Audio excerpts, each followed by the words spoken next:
Bonjour YouTube, aujourd'hui je vais vous parler d'un couteau d'artisan. Il s'agit du Temessian Fox de Pierre-Henri Monet. Ce couteau est un couteau que j'utilise souvent, vous le voyez sur mes vidéos. Étui en cuir, très joli étui en cuir, très simple, tout simple. Et donc là j'ai mis un système de port autour du cou. Donc on voit qu'il y a en fait ces deux cordelettes en paracorde qui sont reliées entre elles par des nœuds normaux, ce qui permet donc de régler la longueur de la corde autour du cou et donc le niveau du port, et deuxièmement ça permet en cas de coup violent sur le couteau d'ouvrir, de s'élargir et donc de pas étrangler la personne qui l'a autour du cou. Donc voilà, très joli couteau. Le cuir est ondé exactement comme le manche du couteau qui est en érable ondé. Donc c'est un couteau de la taille des autres couteaux que j'ai, qui sont en général des carcajou.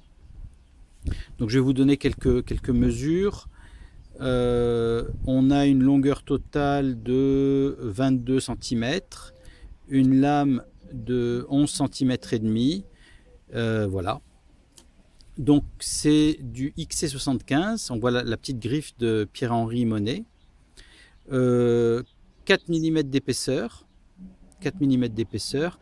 Alors la différence entre ce couteau et les autres, en général les carcajou que j'ai, c'est que c'est du X75 forgé, alors que les carcajou de Tony Lopez sont en retrait de matière, en fait par abrasion, il retire la matière. Celui-là il est forgé. Voilà. Le tranchant arrive jusqu'au bout, hein.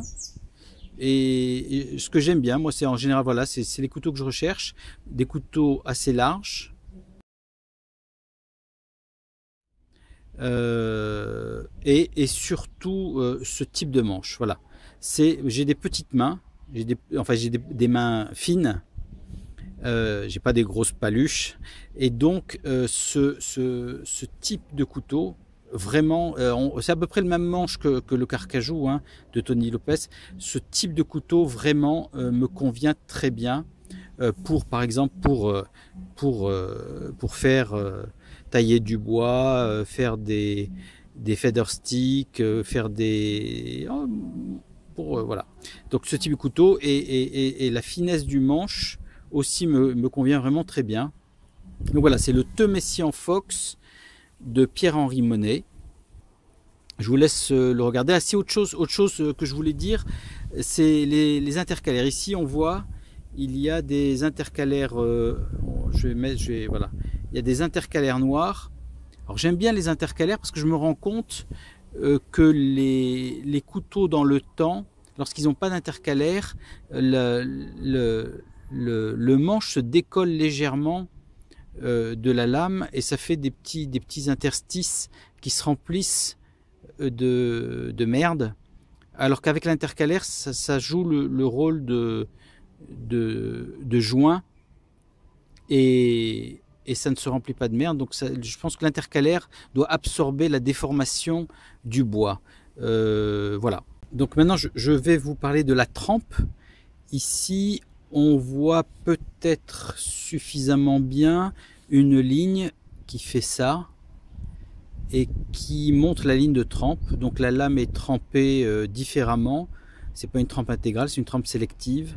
Elle est trempée dure ici, moins dure ailleurs, ce qui permet au couteau d'être bien sûr avoir un tranchant ici, mais d'être quand même de pouvoir supporter des torsions assez importantes sur la lame. C'est le but, même si je bâtonne pas mes couteaux et que je les torture pas.